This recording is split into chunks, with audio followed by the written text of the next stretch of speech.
नमस्कार मित्रांनो, लग्नानंतर होईलच प्रेम या मालिकेच्या 19 मार्चच्या भागामध्ये आता जेव्हा इथे काहीतरी काम करत असतो, तर तेव्हा नंदिनी त्याच्याजवळ येते आणि ती जीवाबरोबर बोलायसाठी आलेली असते. पण ती मनातल्या मनात म्हणते, काय करू, विचारू का जीवांना? म्हणजे खरंच बायकांचं वजन वाढलं तर पुरुषांना त्रास असतो का? का ही एकच केस अशी आहे, म्हणजे सगळे पुरुष असा विचार करत नाहीत ना? फक्त भक्तीचाच नवरा करतो ना असं? आणि काय करू, विचारू का? असं ती सर्व काही मनातल्या मनात बोलत असते आणि परत त्याच्याजवळ जाऊन बसते खुर्चीला. तर जेव्हा तिच्याकडे बघतो आणि विचारतो, काही बोलायचं आहे का? आणि एकच मिनिट असं म्हणून तो लॅपटॉप बाजूला ठेवतो आणि फोन घेऊन जरासा बाजूला जातो. तर नंदिनी आता मनातल्या मनात परत हसते आणि म्हणते, करेक्ट आहे. सगळे म्हणजे विचारायची काही गरजच नाही आहे. सगळे पुरुष काय असे नसतातच. माझा माणूस वेगळा आहे. तर त्यानंतर आता नंदिनी स्वयंपाकघरामध्ये गेलेली असते. तर तेव्हा पार्थ सगळं काही पीठ वगैरे लागलेलं असतं त्याच्या अंगाला आणि तो नंदिनीला येऊन म्हणतो, नंदिनी पराठे बनवलेले आहेत. तुम्ही इथे खाणार आहात का तिथे डायनिंग टेबलवरती देऊ? तर नंदिनी म्हणते, तुम्ही जा डायनिंग टेबलवरती, मी घेईन माझ्या हाताने. तर पार्थ म्हणतो, बरं ठीक आहे, तुमच्यासाठी आहे तिकडे. असं म्हणून तो तिथून जातो. तर इकडे बाहेर मानिनी आणि काव्य तर दोघी छान असं दंगा करत बसलेले असतात. आणि तेव्हा जीवा तिथे येतो आणि त्या दोघींना म्हणतो, काय काय काय सॉलिड हसताय दोघी पण. आणि बडे भैया कुठं आहे असं तो विचारत असतो. तर तेव्हा या दोघीसुद्धा आज स्वयंपाकघराकडे बघतात. तर आतून स्वयंपाकघरातून पार्थ आलो आलो असं म्हणतो. आणि तो आलेलं बघितल्यानंतर जीवाला तर धक्काच बसतो. तर पार्थ आल्यावर म्हणतो, हे घ्या कांदा मिरची, आणि हातामध्ये धरून सांगतो, आणि हे आहे. तर तेव्हा जीवा आणि काव्या वगैरे तर त्याच्याकडे बघतच राहतात आणि मानिनी तर मोठमोठ्याने हसत असते. तर पार्थ जेवायला म्हणतो, हे घे जेवा, तुझ्यासाठी बॉइल्ड एग्स आणि बाकीच्यांच्यासाठी पराठे. पहिल्याच दिवशी पहिलाच मोठा एक्सपेरिमेंट केलाय. तर तेव्हा जेव्हा म्हणतो, वा वा क्या बात आहे बडे भैया, अरे मला सांगायचंस ना, मी आलो असतो ना अरे किचनमध्ये हेल्प करायला. तर पार्थ त्याला म्हणतो, असू देत रे. तर इकडे मानिनी आणि काव्या तर हसतच असतात. आणि तेव्हा जेव्हा आता पार्थकडे बघतो आणि त्याला विचारतो, हा हा काय प्रकार आहे? तर तेव्हा पार्थ म्हणतो, जाऊ देत रे, आणि तुला सांगू का, आत्मनिर्भर झालं पाहिजे पुरुषांनी. काय आहे, आठवड्यातले काही दिवस ठरवून स्वतःकडे किचन घेतलं पाहिजे. तर इकडे आतून नंदिनी सुद्धा ते ऐकल्यानंतर म्हणते, अरे वा. तर मानिनी सुद्धा टाळ्या वाजवू लागते, वा वा वा. आणि त्यानंतर मानिनी नंदिनीला म्हणते, नंदिनी बघतेस ना, मांजरीने बोक्याला सरळ केले बरं का. तर नंदिनी म्हणते, नाही हो आई, सगळे देशमुख मनाने साधे आणि सरळ आहेत. आपलंच नशीब ते आपल्याला लाभलेत. नवरा म्हणून, मित्र म्हणून, वडील म्हणून आणि सासरे म्हणून. आणि असं तिने म्हटल्यानंतर पार्थ लगेच काव्याला चिडवू लागतो, म्हणतो, कळलं का? तर इकडे जीवासुद्धा दंगा करत असतो. तर मानिनी सुद्धा म्हणते, ठीक आहे ठीक आहे, देशमुखांच्यासाठी टाळ्या, असं म्हणून ती सुद्धा हसत असते.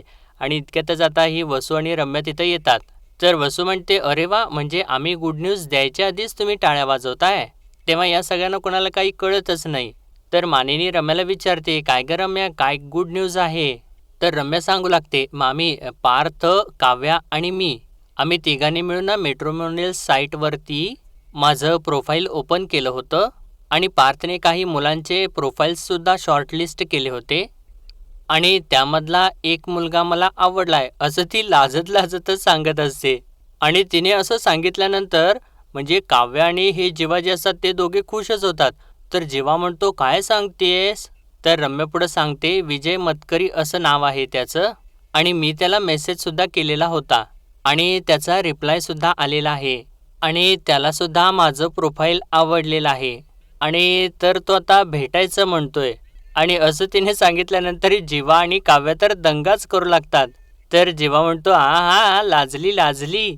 तर मानिनी म्हणते, व्हेरी गुड रम्या, कॉंग्रॅच्युलेशन्स. पण इकडे पार्थला तर मात्र त्याची शंका आलेलीच असते आणि तो शांतच असतो.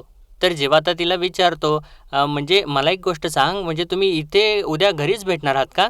तर रम्या म्हणते, नाही, म्हणजे पहिलीच भेट आहे ना, त्यामुळे मी असा विचार करत होते की अगोदर कॅफेला वगैरे भेटते आणि जर समजा सगळं काही व्यवस्थित जुळलं तर मग तुम्हाला भेटायला घेऊन येईन. तर तेव्हा जीवा परत म्हणतो, ओके, वा वा वा वा, असं म्हणून हे दोघे काव्य आणि जीवा फक्त टाळ्या वाजवत असतात. पण पार्थ मात्र अजूनसुद्धा शंकेनेच तिच्याकडे बघत असतो. आणि इतक्यातच आता इकडे नंदिनीला रेखाताईचा फोन येतो आणि ती सांगते, नंदिनी, भक्तीचा नवरा पुढच्या अर्ध्या तासात पोहोचतोय, येतेस ना तू? तर नंदिनी म्हणते, "हो, हो, मी निघतेच आहे आता." आणि त्यानंतर जीवाला हाक मारते आणि म्हणते, "जीवा तुम्ही येताय ना मला सोडायला?" तर तेव्हा जीवा म्हणतो, "सोडता का? अगं सोडा असं म्हण." आणि त्यानंतर तो उठतो आणि पार्थला म्हणतो, "बरं बडे भैया बाकी सगळं मी नंतर खातो." असं म्हणून तो निघूनच जातो तिथून. तर तेव्हा काव्या रम्याला म्हणते, "Ramya, I am so happy for you. आणि एक गोष्ट सांगू का, अगदी मनापासून तुझं आयुष्य आता बदलून जाणार आहे." तर रम्या म्हणते, "फक्त माझंच नाही काव्या, आता आपल्या सगळ्यांचं आयुष्य बदलणार आहे." पण पार्थ मात्र अजूनसुद्धा शंकेनेच तिच्याकडे बघत असतो. तर त्यानंतर आता इकडे नंदिनी जी असते ती भक्तीच्या नवऱ्याला भेटायसाठी आलेली असते आणि त्याला विचारते, "तुम्ही काय घेणार, चहा, कॉफी?" तर तेव्हा तो म्हणतो, "नाही, नाही, काही नको." तर नंदिनी म्हणते, "अरे सॉरी, म्हणजे उन्हाळा इतका वाढलाय, पण मी काय तुम्हाला चहा आणि कॉफीबद्दल विचारते. सरबत घेणार का तुम्ही?"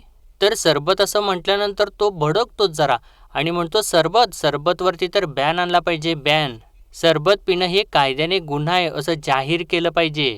तर तेव्हा नंदिनी म्हणते, "इट्स ओके" आणि त्याचं नाव विचारते. तर तेव्हा तो सांगतो, "अजय पाटील." तर नंदिनी म्हणते, "अच्छा, पण नाही म्हणजे सरबत आवडत नाही तुम्हाला हे मला समजतंय, पण त्यासाठी म्हणून लगेच इतकं टोकाचं विधान?" तर तेव्हा अजय म्हणतो, "अहो, आवडत नाहीचा काही प्रश्नच नाही आहे. आता सरबतमध्ये किती प्रिझर्वेटिव्हज, भरपूर साखर, काय काय टाकलेलं असतं आणि उठसूट असं कोल्ड्रिंक्स, चिप्स आणि असं सगळं काही खाऊन भक्ती अशी जाड झाली." तर तेव्हा नंदिनी म्हणते, "हो, नाही मी भेटले ना तिला." तर अजय म्हणतो, "नाही हो, तुम्ही आत्ता भेटला असाल तिला, पण आमच्या लग्नाच्या वेळेस तुम्ही तिला भेटायला हवं होतं. इतकी बारीक चवळीची शेंग होती. तेव्हा माझी आजी म्हणायची की पोर कसं सांभाळणार ही बारीक मुलगी, आणि आता आमची डॉक्टर म्हणते की बाळ कसं होणार, जाडी वाढू देऊ नका." तर तेव्हा नंदिनी म्हणते, "अच्छा, म्हणजे भक्ती जाड झाले म्हणून तुम्ही तिला माहेरी पाठवले, की तिला बाळ होणार नाही असं तुम्हाला वाटते म्हणून तिला तुम्ही माघारी पाठवून दिलत?" तर यांचं असं हे बोलणं चालू असतं आणि इकडे आता स्वयंपाकघरामध्ये आल्यानंतर मानिनी तर खूपच चिडते आणि पार्थला जोरजोराने हाक मारू लागते. तर तेव्हा पार्थ आणि जीवा येतात स्वयंपाकघरात आणि पार्थ म्हणतो, "बोला आईसाहेब, हाका का मारत आहात आम्हास?" तर तेव्हा जीवा त्याला म्हणतो, "अरे असं काय करतोयस तू, काय केलंस, सगळ्यांच्यासाठी आलू पराठे केलेस. नंदिनी आणि काव्या या दोघींना आलू पराठे सॉलिड आवडतात. त्या दोघींना खुश केलेस ना, म्हणून ही तुझ्यावरती खुश झाली आहे, हा हा हा." असं तो म्हणत असतो. तर मानिनी पार्थला एक फटकाच मारते आणि त्याचा कान पकडून म्हणते, "बघ इकडे, बघ इकडे बघ, काय केलेस तू." आणि ज्यावेळेस ओटा बघितल्यानंतर जीवाला तर धक्काच बसतो. तर मानिनी म्हणते, "पराठा केलायस आणि केवढा पसारा तो." तर तेव्हा जेव्हा म्हणतो, "अगं आई असं काय करतेस, आशाताईला बोलव ना. अगं एक तर दादानं एवढं सगळं काही केलं सगळ्यांच्यासाठी आणि त्यात आता हा पसारा थोडाफार राहिला, तर एवढं काय त्याच्यामध्ये?" तर मानिनी जीवाला म्हणते, "जीवा तू गप्प बस. आम्ही असं सगळं करतो का? तुम्ही जेव्हा केव्हा स्वयंपाकघरामध्ये येता तेव्हा तुम्हाला स्वच्छ स्वयंपाकघर मिळतं का नाही?" तर जेव्हा म्हणतो, "म्हणजे म्हणजे काय, याला कळलं पाहिजे." तर मानिनी म्हणते, "मग तुम्ही का नाही करायचं हे? म्हणजे तुम्हाला काय वाटतं हे काम फक्त बायकांचं आहे? पुरुषांचं काम, बायकांचं काम असं काहीही नसतं." असं म्हणून पार्थला अजून एक फटका मारते आणि म्हणते, "कळतंय ना तुला?" आणि जीवाला म्हणते, "आणि तू पण. स्वयंपाक करणं म्हणजे तुम्हाला काय वाटतं फक्त फोडणी देणं असतं का? असं नसतं. स्वयंपाक करणं म्हणजे पूर्वतयारी करणं, एखादा पदार्थ मनापासून शिजवणं, तो पदार्थ पूर्ण करणं आणि त्यानंतर हे सगळं काही आवरणं. या पूर्ण प्रोसेसला स्वयंपाक करणं असं म्हणतात. कळलं का?" तर तेव्हा पार्थ आता म्हणतो, "ओके, ओके." तर मानिनी आता अजून एक त्याला फटका मारते आणि म्हणते, "आवरायचं आता हे पटकन, ते पण दोघांनी मिळून." असं सांगून ती बाहेर निघून जाते. तर तेव्हा जीवा म्हणतो, "अरे बडे भैया, घरामध्ये नारी शक्ती अचानक जागी झाली असं नाही वाटत तुला?"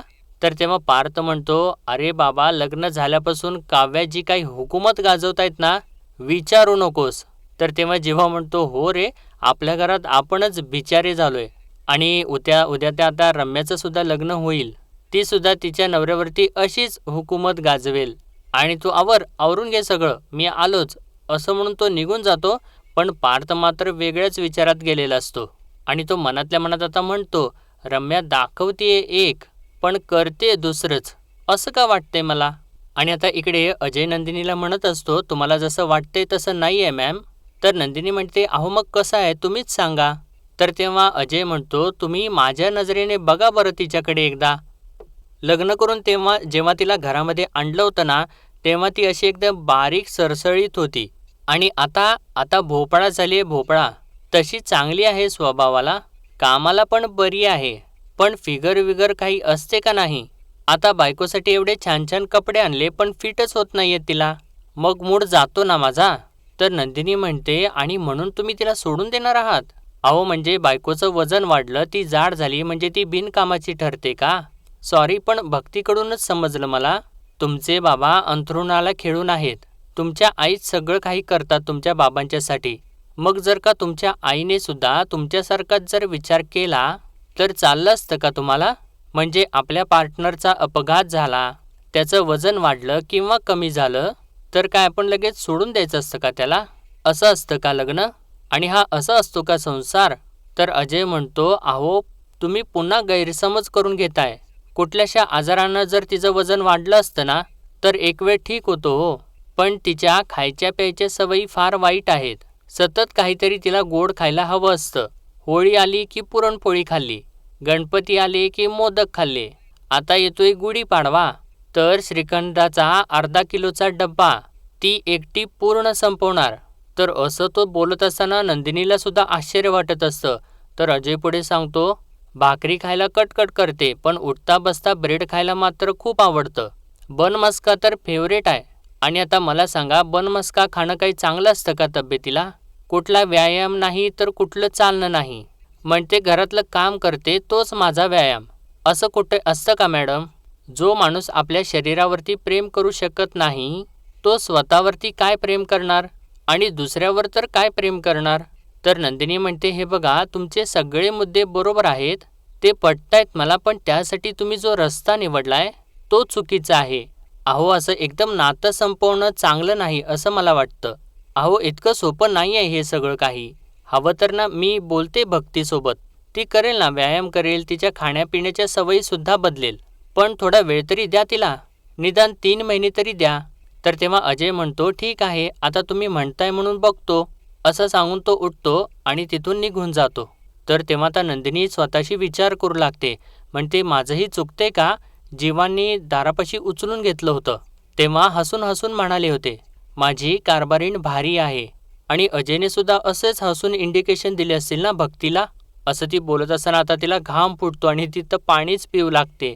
आणि त्यानंतर आता संध्याकाळी नेहमीप्रमाणे आता काव्या शुभंकरोती म्हणत असते आणि तिच्या मागे रम्या उभारलेली असते. आणि त्यानंतर आता शुभंकरोती म्हणून झाल्यानंतर काव्या म्हणते, बाप्पा माझ्या या मैत्रिणीचा विजयसोबत मामला सेट होऊ देत. तर असं तिने म्हटल्यानंतर रम्या म्हणते, काय अगं मामला? अगं काव्या काय बोलतेस? आणि बाय द वे तुला या सगळ्या गोष्टींच्यामध्ये इंटरेस्ट कधीपासून वाढायला लागला? तर तेव्हा काव्या म्हणते, नाही नाही रम्या चुकतेस तू, हा अचानक आलेला इंटरेस्ट नाही आहे. मुळातच मी इंटरेस्टेड आहे. आणि मुळात रम्याना तू प्रेमाच्या बाबतीत पॅशनेट आहेसच ग आधीपासून. त्यामुळे माझी अशी इच्छा आहे की तुझा लाईफ पार्टनर विजयसुद्धा असाच असावा. तर तेव्हा रम्या म्हणते, एक मिनिट जरा तुमच्या या उत्साहाला असा थोडासा लगाम घाला, कारण माझा अजून तो लाईफ पार्टनर झालेला नाही आहे. तर तेव्हा काव्या म्हणते, ठीक आहे ग, पण मला अशी एक वाईब येते की तोच तुझा सोलमेट असेल. तू म्हणालीस तसा डॅशिंगही असेल आणि सिन्सिअरसुद्धा असेल आणि विजयला ना तू बघता क्षणी आवडली पाहिजेस. तर तेव्हा रम्या म्हणते, हां you mean love at first sight? तर काव्या म्हणते, हो तसंच काहीसं. आणि हे बघ माझा बोका कसा, मी समोर आले की एक टक बघत राहतो माझ्याकडे. अगदी तसंच तू विजयच्या समोर आलीस की त्याने सुद्धा असंच तुला एक टक बघत राहिलं पाहिजे. आणि मित्रांनो इकडे बरोबर आता त्याच क्षणाला विजय इकडे कॅफेमध्ये बसलेला असतो आणि तो लॅपटॉपवरती रम्याचाच फोटो बघत असतो आणि त्याने अशी पायावरती पाय ठेवलेला असतो आणि जात असताना वेटरचा धक्का त्याला लागतो आणि चक्क तो आता वेटरला परत बोलवून घेतो. तर तेव्हा तो वेटर घाबरतच त्याच्यासमोर जातो आणि विजय चक्क त्याला नमस्कारच करतो आणि त्याला म्हणतो, पाय माझा लागला ना, सॉरी मी म्हणायला पाहिजे. असं त्यानं म्हटल्यानंतर आता तो वेटर तिथून घाबरत निघून जातो. तर इकडे आता काव्या रम्याला परत पुढे म्हणत असते, म्हणजे सगळ्यात महत्त्वाची गोष्ट म्हणजे विजय असं म्हणताना ती थांबते आणि परत म्हणते, विजय जिजूंना सुद्धा सिनेमन कॉफीची आवड असली पाहिजे. तर तेव्हा काव्या तर लाजायचं नाटक करते आणि तोंड बाजूला फिरवून ती चिडलेली असते. तर तेव्हा काव्या पुढं म्हणते, आणि रंगांची आवड असली पाहिजे. तू म्हणतेस तशी डिझायनिंगची आवड असली पाहिजे. दिसायला प्रेझेंटेबल असला पाहिजे आणि क्लीन शेव वगैरे नको. तर तेव्हा रम्या म्हणते, अगं नाही नाही, मी सांगितलं होतं ना तुला, तू अपेक्षा विचारले होतेस तेव्हा, मला बियर्ड लुक वगैरे आवडतो. तर तेव्हा काव्या म्हणते, अगं नाही नाही, अगं बियर्डचा नंतर काही उपयोग होत नाही, अगं ती बियर्ड टोचते नंतर, असं म्हणून ती हसत असते. तर इतक्यातच आता नंदिनी इकडून येत असते आणि ती खूप टेन्शनमध्ये असते. आणि तेव्हा काव्याचं लक्ष तिच्याकडे जातं आणि ती विचारते, हाय नंदिनी ताई, अगं कुठल्या तंद्रीत हरवली आहेस? तर तेव्हा नंदिनी तिच्याशी काही बोलतच नाही, म्हणते हो हो ठीक आहे मी आलेच, असं म्हणून ती तिच्या काही बोलण्याला रिस्पॉन्स देत नाही आणि आतमध्येच निघून जाते. तर तेव्हा काव्या म्हणते रम्याला, हिला काय झालं अचानक? तर तेव्हा रम्या म्हणते, काही नाही अगं ती दमली असेल. तर तेव्हा काव्या तेही आहेच खरं असं म्हणते आणि म्हणते, अरे मी काय बोलत बसले, उद्या मी दमणार आहे. अगं मी मागं लागल्याशिवाय पार्थ देशमुखांचं एकही काम होत नाही. आणि उद्या लग्नानंतरचा पहिला पाडवा आहे गं रम्या. आणि इनफॅक्ट उद्या तू सुद्धा ना उद्या तुझ्या विजयला म्हणजे सोलमेटला उद्याच भेटणार आहेस. आणि सगळ्या गोष्टींना चांगल्या दिवशी होत आहेत. आणि मी काय बोलत बसले असं बोलत ती ओरडत निघून जाते. अहो पार्थ उद्यासाठी कुर्ता काढलात का नाही? तर तेव्हा तर रम्या मनातल्या मनात म्हणते, उद्या गुढीपाडव्याच्या दिवशी मी भेटणार आहे त्या विजयला, मज्जा येणार आहे मला त्याच्याबरोबर माइंड गेम्स खेळायला. माझ्या आणि पार्थच्या लग्नासाठी लागणारा ब्रिज आहे हा, विजय मतकरी, असं ती सगळी काही बोलत असते. आणि इकडे आता जीवा नेमकंच फोनवरती बोलत असतो. आणि तो फोनवरती बोलत असतो, अरे हो मीच ब्युटिफुल म्हणालो होतो तिला, पण त्या ब्युटिफुलचा आता वैताग आला रे मला. आणि असं तो सगळं काही बोलत असताना नंदिनी मागे येऊन उभारलेली असते आणि ते ऐकल्यानंतर तिला तर तो क्षण आठवतो, ज्यावेळेस आता जीवा तिला म्हणालेला असतो मागाशीच की हे ब्युटिफुल.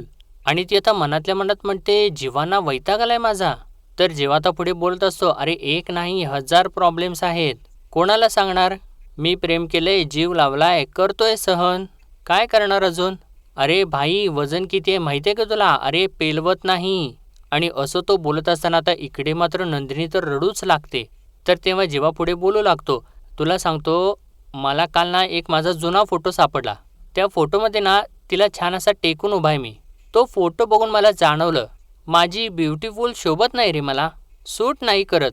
अरे आधीचं ठीक होतं पण आत्ता ना सारखंच जाणवत राहतं, ती मला शोभत नाही आता. तिला ना बाहेर घेऊन जायला नकोसं वाटतं. आणि तुला सांगतो ना या बाबतीत ना माझा पार्थ दादा सॉलिड लकी आहे. आणि खरंच माझं ना नशीबच खराब आहे, असं म्हणून तो मागे वळून बघतो आणि तिथे तर नंदिनी उभा असलेली त्याला दिसते. आणि तेव्हा ती ढसाढसा रडतच असते. आणि तेव्हा तर तो फोनवरती सांगतो, नंदिनी आली आहे, तुला मी नंतर कॉल करतो, बाय, असं म्हणून तो फोन कट करतो. आणि तेव्हा तो नंदिनीला विचारतो, काय कर तू कधी आलीस? तर तेव्हा नंदिनी म्हणजे आपले डोळे वगैरे पुसते आणि त्याला न दाखवता इकडे हसत हसत आतमध्ये येते आणि म्हणते, हे काय आत्ताच आले? तर जेव्हा आता तिच्याकडे बघतो आणि त्याला थोडासा संशय आल्यानंतर विचारतो, काय ग ऑल ओके ना? तर तेव्हा नंदिनी हो हो असं त्याला म्हणत असते. आणि त्यानंतर बाजूला जाते तर तेव्हा जीवा एक्साईट झालेला असतो आणि म्हणतो, अगं नंदिनी उद्या गुढीपाडवा आहे, तू काय घालणार आहेस? तर तेव्हा नंदिनी म्हणते, काहीही चालेल तुम्हीच सांगा. तर तेव्हा जेव्हा म्हणतो, अगं मस्तपैकी साडी नेस आणि यावेळी ते फुल स्लीव्जवाले ब्लाऊज ट्राय करशील? तर तेव्हा आता नंदिनी मनातल्या मनात म्हणते, अच्छा म्हणजे हाफ स्लीव्जमध्ये माझ्या हाताचे दंड दिसतील म्हणून असं म्हणतायत ना हे. आणि असं ती मनातल्या मनात विचार करत असे तर तेव्हा जेव्हा तिला म्हणतो, हॅलो अगं काय काय विचार करतेस? तर तेव्हा नंदिनी म्हणते, हो हो चालेल चालेल. तर तेव्हा जेव्हा म्हणतो, एक एक मिनिट हा, दादाचा उद्या काय प्लॅन आहे ना मी विचारून आलो, असं म्हणून तिथून तो निघून जातो. तर तेव्हा आता नंदिनी तर मनातल्या मनात विचार करू लागते, म्हणते मला मला तर जेव्हा वेगळे वाटले होते, पण आज लक्षात आलं की प्रत्येक नवऱ्याला आपली बायको फिट हवी असते, बारीक फिगरवाली हवी असते. म्हणजे आता भक्तीच्या नवऱ्यासारखंच आता जीवा माझ्यासोबत वागणार, असं मनातल्या मनात बोलत असताना ती वजन काटा हातात घेते आणि त्यानंतर जाऊन दरवाजा बंद करते आणि वजन काट्यावरती उभारत असते. आणि परत मागं सरकत म्हणते, नाही नाही माझं वजन बघायचं टेन्शन आले मला. खरं तर शाळेपासून कॉलेजपर्यंत माझं वजन 55 ते 60 पर्यंत असायचं, आता 60च्या पुढं गेलं असेल तर लाजच वाटेल मला माझी. त्यापेक्षा बघतच नाही ना, अज्ञानात सुख असतं, जाऊ देत, असं म्हणून ती वजन काटा परत घेते आणि परत बाजूला ठेवते आणि परत बसून टेन्शनमध्ये आलेली असते. तर त्यानंतर मित्रांनो आता दुसऱ्या दिवशी सकाळी गुढीपाडव्याचा दिवस उगवतो आणि तेव्हा काव्याशी छान नटत सजत वगैरे असते. तिने एक नथ वगैरे घातलेली असते आणि छान तयार झालेली असते आणि आरशात बघून म्हणत असते, "बरी दिसतेय का मी?" तर तेव्हा पार्थसुद्धा छान असं आवरून वगैरे तयार होऊन मस्त असा आलेला असतो मागून. तर तेव्हा काव्या म्हणते, "बरं झालं तुम्ही आलात देशमुख. सांगा बरं मला बरी दिसतेय का मी?" तर तेव्हा पार्थ थोडंसं बघतो तिच्याकडे आणि म्हणतो, "अपूर्ण दिसताय." तर तेव्हा काव्या म्हणते, "म्हणजे काय काय काय कमी आहे माझ्यात?" तर तेव्हा पार्थ थोडेसे आढेवेढे घेत असतो. तर काव्या म्हणते, "सांगा ना देशमुख, बोला पटकन." तर तेव्हा आता पार्थने त्याच्या मागे गजरा लपवलेला असतो आणि तो गजरा आता तिच्यासमोर धरतो. तर मित्रांनो, आजचा भाग इथेच संपतो आणि पुढील भागामध्ये आपण पाहणार आहोत पार्थ आणि काव्या आता उभारलेले असतात आणि नंदिनीच्या हातामध्ये मोबाईल असतो. तर पार्थ म्हणतो, "छान फोटो काढा." तर तेव्हा नंदिनी म्हणते, "छान पोज द्या." तर तेव्हा हे दोघेसुद्धा छान पोज देतात. आणि तेव्हा काव्याचा हाफ स्लीव्ह ब्लाऊज बघून नंदिनीला थोडंसं इरिटेट होतं आणि त्यानंतर ती खोलीमध्ये येते आणि शालच पांघरून घेते. तर तेव्हा जीवा तिथं येतो आणि तिला विचारतो, "अगं काय झालं, तू शाल का पांघरलीस?" तर तेव्हा नंदिनी म्हणते, "मला जरा थंडी वाजते." तर तेव्हा जीवा म्हणतो, "मार्च महिन्यात थंडी?" आणि त्यानंतर म्हणतो, "अशी बायको मिळायला नशीब लागतं, थँक यू." असं म्हणून तो बाजूला जातो. तर नंदिनी मनातल्या मनात म्हणते, "जीवा काल तर नशिबाला दोष देत होते आणि आज म्हणतायत की अशी बायको मिळायला नशीब लागतं आणि तिला तर काही समजतच नसतं." तर मित्रांनो, आजच्यापुरतं एवढंच आणि भेटूया परत उद्याच्या भागामध्ये. तोपर्यंत आपल्या व्हिडिओला लाईक, शेअर आणि सबस्क्राईब नक्कीच करा. धन्यवाद.